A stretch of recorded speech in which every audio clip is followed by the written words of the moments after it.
Hi, Professor. So you said today that we would be talking about the area of free movement. Hi James, yes that's right. So what can you tell me about free movement? Well, I guess you could say it is the fundamental principle behind the EU internal market. Okay, and what is the EU internal market?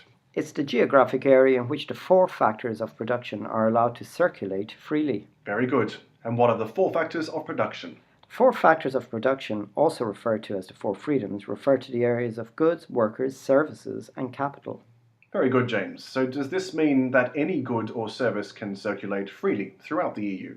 In principle, yes, but of course there are very few absolutes in any area. Does that mean that restrictions can be imposed? Yes, of course. For example, member states can impose restrictions when they are necessary to preserve public interest imperatives. And who decides what amounts to a public order imperative? The Court of Justice by interpreting Article 36 of the TFEU. And what kind of interpretation does it give to the notion? A restrictive one, of course. Why, of course. Well, because the court as an EU institution wants to promote the aims of the European Union, and free movement and the creation of the internal market is a central aim of the organisation. In other words, it gives a dynamic interpretation to the notion of free movement. I think so. Too dynamic? It's hard to say whether it is too dynamic, but certainly the court has introduced regulatory competition into the internal market. And who does not like that?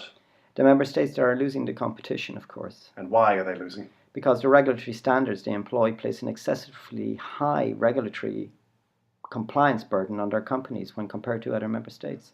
Okay, and why do they do that? Because their regulatory structure reflects their vision of society. Okay, very good, James.